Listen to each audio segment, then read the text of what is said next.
is London Calling. You're listening to me, Tash, on Buccaneer, your source for what they don't want you to know. This time we're turning our focus back on the media to look at my former employer, the GBB. As we know, the broadcaster has been through a lot of changes since the Hassani government gave in to pressure from its corporate backers and privatised the corporation. Today, the GBB is a shadow of its former self. It's become a tool used by the government to circulate fake news and misinformation. So how did we get here? Where did it all go wrong? How can we tell when our national media has become state propaganda? Our experts speak on conditions of anonymity for their own safety. Here's disinformation and media expert Charles, who's seen free broadcasters built up by journalists and torn down by demagogues all over the world. So before the media fragmented, there was this voice of authority that was trusted and worthy of trust. Then what we ended up with is a really commercial model where whether you're talking about an app on a smart device or whether you're talking about a broadcaster, the most important thing was to keep you in that environment for the longest amount of time possible, and because that meant money in their pocket. And in order to do that, a couple of things happened. One was the use of manipulative techniques around behavioral economics, things that would just keep you scrolling or keep you listening or keep you looking for more information. The second is that that kind of environment favors sensationalism. And so you got more sensational headlines and more sensational stories, and it didn't matter whether they were true or not. It just kept people in and it kept them in the loop. So we ended up in a situation where nobody trusted anything and nobody believed anything at all. And that is the perfect environment for an authoritarian voice to come in and say, no, wait, we are the truth. So the ground for this environment really got created when we had suddenly authoritarian politicians everywhere, and anything that threatened them or they disagreed with, they would call it disinformation. That's disinformation, that's fake news. And again, we got in a situation where nobody really believed anything. And the trouble is if you were telling the truth, it's very hard to get your message to cut through all of the noise of all of the disinformation that's there. So like, you remember Out on the Edges, there was this story about when they would take a house by force, they would take any infants and they would crucify them. And that's a great, fantastic, viral story. And how do you counter that story? With the truth. The only way you can counter it is by saying, no, they didn't. And of course, no one wants to spread that story. No one wants to hear that story. They want to hear the sensationalism. They want to hear how people were victims of violence when in fact they weren't. Or they were victims of insurgent forces when in fact they weren't. The news isn't neutral, it's a battleground. Here's media researcher and academic Alfie. The media has, of course, been perhaps the key way in which governments have controlled and influenced their populations. So, totalitarian countries have typically used huge mainstream media outlets to sell one kind of news, one kind of biased news to its population. Of course, the media has always played this kind of key role in methods of state control. I think what's happening now is perhaps even more concerning, where you previously, in pre-crisis Britain, we had perhaps more diverse voices in the media, but now with the GBB, you're really only seeing one brand of news and therefore only getting one truth. So people end up with a very biased and controlled idea of the reality and the world that we're actually living in. There was, of course, many concerns and many problems, but in a way there were some positive things that, like, not all information was coming from one place, and so you'd have kind of far-right media outlets developing and then left-wing media outlets developing to combat those and kind of challenge the mainstream newspapers, TV stations, radios, and make sure people were questioning the validity and truth of the information they were receiving. So whilst there was the digital afforded more fake information, it also makes us suspicious and sceptical of information and makes us question the information we're getting.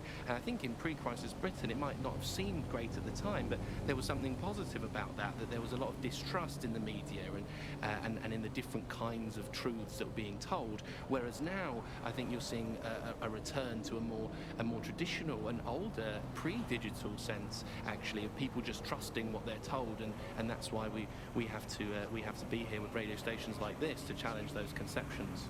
Most citizens feel pretty hopeless, I think, and unable to fight back against these kind of huge mainstream corporations that simply entrench and support the ideals and ideologies of the state. It can seem very hopeless indeed, but I think, you know, the fact that you're out there listening, we're in here talking, shows that there is still a space to combat these false truths and disinformation that's being sold to us, and that it's never possible really to completely shut down, despite all the technologies that they have at their disposal and all the financial and corporate power and all the physical power, that it's never quite possible to shut down people's desire to get to the truth and fight for their own ideologies and values, and you know, we're out here starting that task, so don't give up hope.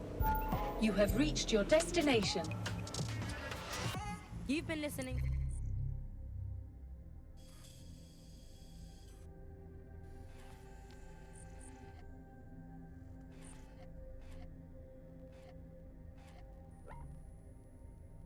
The Buccaneer with me, Tash.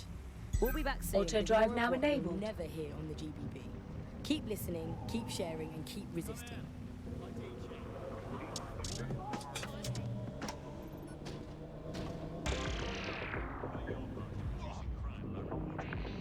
Coming up in today's episode of The Upload, we're talking about how Bagley managed to conquer London. Pretty much my favourite topic. I could talk for hours about the rise of the AI system. It's easy to forget about its origins. It's so present everywhere we go now. Bagley just kind of blends into the background. Bagley is the service AI that's present in every Optic device. Whether you're using the Optic, Bagley will be there. The AI is streamed to your Optic from Bloom's central command center, and it was first created by Skylass, and our tech hero, as part of her techno-utopian idea for the world. Why do you think it grew so quickly? In my mind, it's no surprise that Bagley became so popular. It's funny, useful, fast. It's a great companion and really just makes Autodrive life now so disabled. much easier. I mean, when you look back at all the service AIs that used to exist, they just can't compete. When you ask Bagley anything, there's a quick answer and loads of information available to you. One day, I let Bagley answer all of my messages for a whole 24 hours, and no one even noticed the difference. The other competitors really just couldn't compete with Bagley. Their answers were so much worse, they didn't understand anything, and Bagley pretty much gets everything right first time. Do you have any idea why Bagley really beat all the competition? Well, it's really the data, isn't it? Ever since Broker hooked up with Bloom, that's when things changed. And really, that's not actually that great. Bloom has data on everybody. They collect information about everything you're doing across the web through your Optic headset. Isn't the AI only good because of Bloom surveillance? Well, I suppose so, but I prefer not to talk about that side of things. Bagley is so special because it's been trained on this huge cache of information. That's how these AI systems work, or at least used to work. I mean, we don't really know that much about the latest version because there's so much secrecy around the tech. But they're given this huge amount of training data. It's basically a huge database that's used to teach the AI about patterns in behavior. You know, so if you always travel the same way to your house, it can predict when you're going to go and get a self-driving car ready for you before you even ask for it. That's pretty terrifying. In some ways, I don't want this data to drive my life. It understands too much at times. Have you heard some of the rumours around the hacked version of Bagley? I've heard mutterings, yes. I've heard it's been used by DedSec. I wouldn't put it past them. It's pretty well known that they're not fans of Bloom. But the idea of a souped-up version of Bagley, given it's already so intelligent, is a bit terrifying. I wonder what they could actually make it do.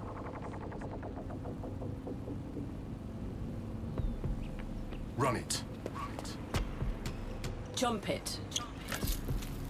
Climb it. Conquer it.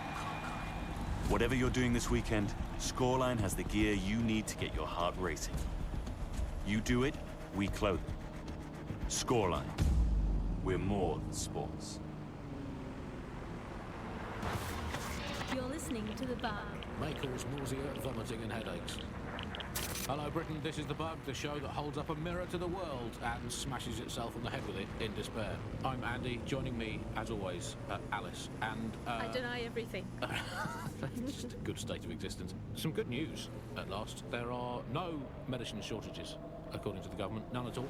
There have been various allegations about that. It turns out they are all fake news, trademark. But there are none. There are no shortages of medicine. Don't take it from me. I'm not a medical supply expert. Take it from our beloved government. It's fine. In fact, I'm going to read between the lines here and actually say there's probably there's too much medicine, if anything. Just medicine. You can't move for medicine. In fact, just this morning, I tried to pour some cornflakes into a bowl for breakfast and out tumbled a 12-month course of immunosuppressants, corticosteroids, and anti-retrofungal neurodilatory estrogen spermatotropic fruit pastels. The people claiming there are medical shortages are probably high on lots of medicine that they've been given. I, for one, believe that there are no medical shortages, Andy. Just last week, I went in with a broken arm and they suggested it might just be extreme period pain and prescribed me a drink of water and an astrology chart. I think we can't be too far away from them just prescribing stiff upper lip like they do. My uncle had a leg removed due to diabetes. They halved his insulin because they said there was less of him to be diabetic. So, anyway, people, don't believe what you read or hear about there not being enough medical drugs to go around. It's not true. It's hospital hogwash, it's pharmaceutical flim-flam, it's medical mendacity, it's Hippocratic humbug, it's nonsensical narcotic nincompoop. I think I've made the point. Do not believe the news telling you that we've run out of medicine, nor should you believe the empty shelves at the chemists. They're also lying. Do not believe your doctor saying, sorry, we're fresh out of that, you're going to have to eat a carrot and pretend. And do not believe your own cobweb-ridden medicine cabinet at home. It might look empty, but it's not, for it contains the only medicine any of us truly need. Stirring music, please, producer Chris. Freedom. The medicine of British freedom and the analgesic knowledge that however ill you may be, Bloom are keeping an eye on things for you. I'm investing heavily in the placebo effect right now. You're listening to The Bug. Obviously, I don't entirely mean that, because what is the first rule of the third millennium? If someone in power tells you something is fake news, what is it? Correct. A 110% cast iron, tungsten-coated, granite-scented, cosmically immutable, scientifically unarguable fact. But surely, Alice, the more important question for all these medicine freaks whinging on about feeling a bit poorly or having a fatal but curable illness and slowly dying unnecessarily is this. Do we actually need medicine? If you today got diagnosed with a potentially fatal illness, would you not look around at the nation that we've become and think, hey doc, put your life-saving treatment down, I'm going to take this free one-way bus out of here. Now hold that pillow over my face until the twitching stops. I just don't think we should think of it in such a negative way. Don't think of it as a medicine diet, Andy. Think of it as a series of healthy lifestyle swaps. Swap out anti-inflammatories for antacids. Swap out the iron lung for the aluminium lung. Swap out MRI machines for Mary machines, which is just a lady called Mary telling you you're fine. Obviously, critical shortages are as much part of our daily lives, our society and our culture today as things like football, music and complaining about the weather used to be in the old days. And, well, food shortages, yeah, we just learn to live with them, don't we? And there's a lot of positives as well with all these food shortages. I mean, we were eating too much anyway. As a nation, the government's just helping us live healthier lifestyles. It's so hard to diet on your own, isn't it? You need the support of a friend or a loved one or a government or collapsing social infrastructure. Positive too, meat, very bad for the environment. So we're actually rebuilding the polar ice caps every time we eat a scrap of lettuce. Positive three, the human race had already cooked all the recipes it needed. There was nothing more to be done with food. We've done that, we can tick it off, we've done it. I was bored of food anyway, I've been eating it all my life. If you've been doing the same thing 3 times a day, 4, sometimes 7 or even 8 times a day, you're bound to get bored of it. And also, final positive, no more meal times. Frees up all that extra time for appreciating all the selfless hard work that Albion do to keep us all safe. Well, as you say, Andy, people are drawn to novelty, and everyone's had breakfast once. Why you got to keep having it again and again? Boring, repetitive. There's enough of that in life as it is. You are listening to The Bug. Well, another story that has come to the fore recently is that all European imports have been banned for public health reasons, which is great news. I mean, at least we can get eating good, home-produced, locally sourced, British, industrially unsafe food. That's something we can all cling to. Public health reasons, those are curious words. Alice, I don't know, in case the public gets too healthy eating all that Mediterranean muck. Let's have British food for British tummies. Spelt, nettles, rabbit. That's all we do. Someone's hacked this vehicle. Everyone ran to Nigel's for dinner. Yum yum. Who needs Italian olives when you can eat pickled rubber bands and a soup of regret? Who needs a nice cheese when you can eat a lukewarm, unspecified rat meat pie with 0 spices? Sand, nettles, and bits of dead fox. That's all we needed to eat in the glory days. Let's make Britain great again. That's all from The Bug today. Good night, sleep tight, and make sure the bed bugs do bite.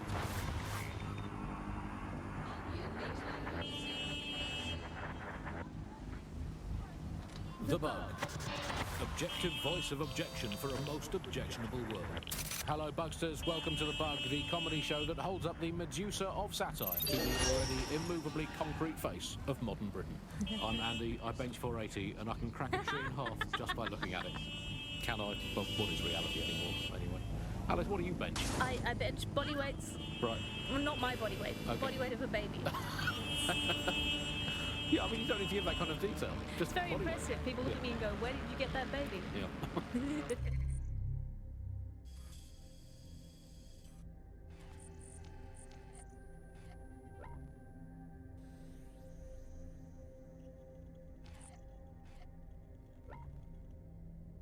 You are listening to The Bug.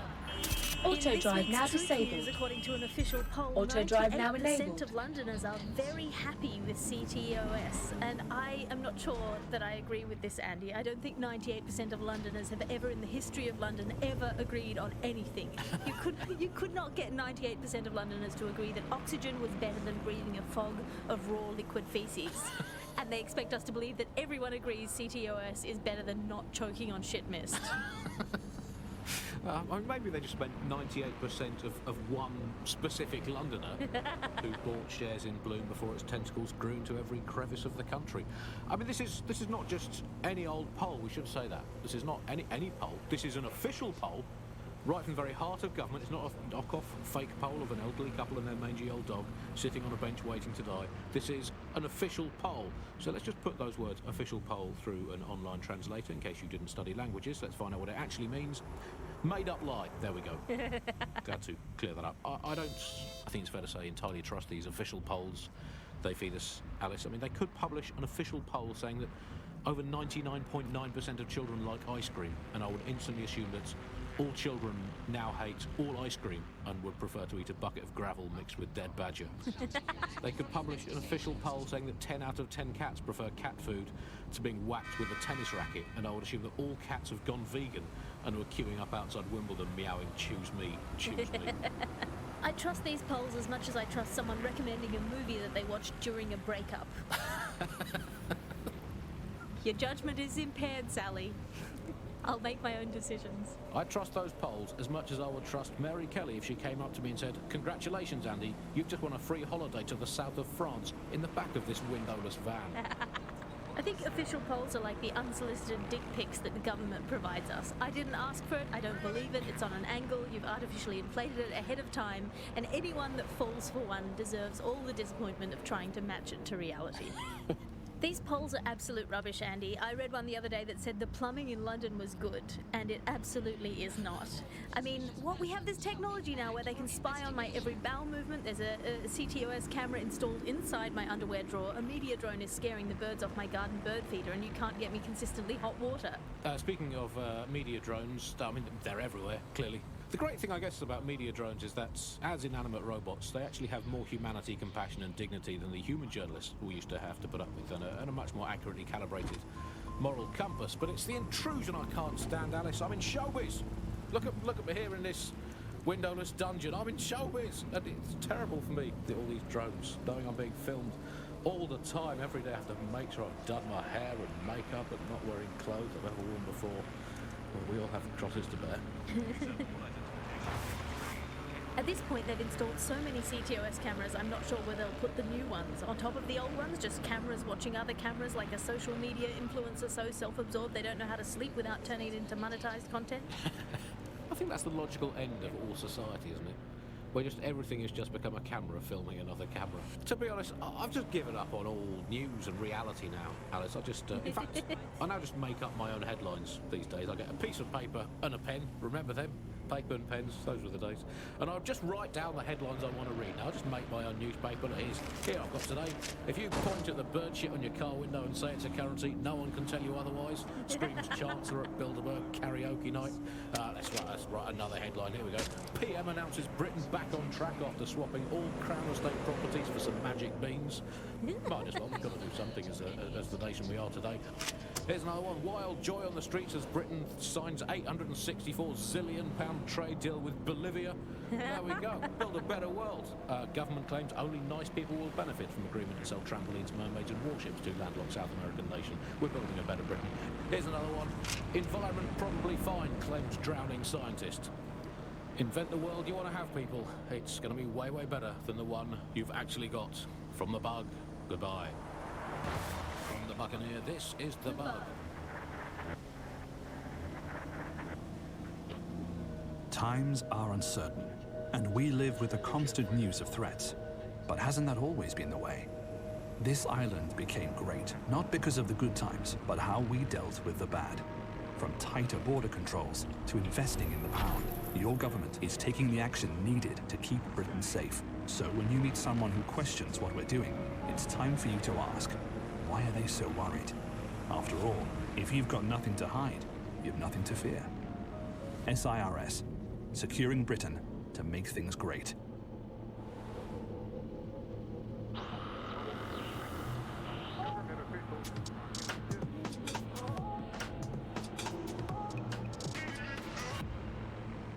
This is London Calling. You're listening to Buccaneer, your source for what they don't want you to know. With me, Tash. It's hard to believe that there could be shortages of food and medicine in an advanced country like ours, and yet here we are. Those old government promises of adequate food turned out to be just another lie. Today we're short of basic foodstuffs and vital medical supplies. Hundreds have already died of conditions that could be easily cured. The black market means that criminal gangs like Clan Kelly run our cities. And Prime Minister Dev Hassani isn't even around to pretend to care. How do we go from a consumer paradise to a place of empty shelves and fighting for supplies? What turns a land of plenty into a wild west of hoarding, food battles and black market barons? We protect everyone who comes on the podcast by keeping their identities a secret. Here's veteran political reporter Ian on the power behind shortages. Look, I mean, what was the first thing that happened when Britain sealed itself off? Like, the first stuff that got stopped from coming in was fresh food. I mean, we could live without the fresh food. I mean, everyone's quality of life got instantly worse, but we could live without it. The most damaging part was when the radioactive isotopes stopped coming in. Now, radioactive isotopes, that's what we use in cancer screening, cancer treatment. Now, that stuff, it has a short half-life. Technetium used to save hundreds of thousands of lives just by screening for cancer, let alone testing for cancer. But that stuff has a half-life of 66 hours. As soon as those walls went up, there was just no time to bring it into the country, and that is when people started dying. And then the medicines. The thing is, there's loads of medicines that you just can't stockpile. There was a moment before it took place when actually there was some effort to try and stockpile some of the medicines. There was some things that could be done. For a lot of it, there was simply nothing that could be done. We had a major problem with drugs for schizophrenia. So we saw such an uptick in the kind of attacks that you saw in the street and people suffering on their own because they didn't have the mental health drugs, because those drugs simply couldn't be stockpiled. We eventually found the same thing with foods that weren't produced in the UK. And the trouble with the UK was we don't produce our own food. We never have. For hundreds of years, we produced under half of our own food. So as soon as those walls went up, we started having significant material problems in the country. I mean, Britain always told itself it had this national myth, right, that it would, because it got through the war, that it could go through any kind of hardship. I mean, that wasn't really the case. Actually, people during the war were far more frightened than some of this historical stuff makes out. Now, what did we see? People don't want to go through that stuff. They were desperate for the things that they had before, and they were scared. So they went to the black market. The same thing that always happens. And where did the growth of Clan Kelly come from? It came from people wanting the things that they could previously get legitimately and can now only get through the black market, funneling funds towards criminality. And from there, we got to the situation we have now of this basic war between criminals and security that seems to dominate what's going on out there on the streets. Nothing shakes people's faith in capitalism quite as much as when capitalism fails to deliver. Here's underground writer and analyst Alfie, The Politics of Poverty. I think what we've come to now is a realization that capitalism has essentially failed. I mean, the one key promise of capitalism that it makes to its citizens is that there will be surplus, that we will have plenty, and that's the whole logic for running society in this way, that people will have enough. And now, with these kind of huge shortages of everything, you're seeing that system collapse. It hasn't delivered on its primary promise. And I think we've really reached a situation where we have to do away with capitalism entirely. We're seeing a situation where there's shortages for the many, but for a few individuals, there's an elite who are not struggling and short of anything. So this is kind of fundamental inequality of a capitalist system, which is no longer producing the goods for most of us. Shortages are being used as well. I'm not saying that there isn't a real shortage. There possibly is real shortages, but shortages are being used as an excuse for those in power, those elites, to keep what they want and not give to the rest of us what we need. So the excuse that there's simply not enough to go around is the justification for maintaining a kind of power of the 1% and leaving the rest of us short.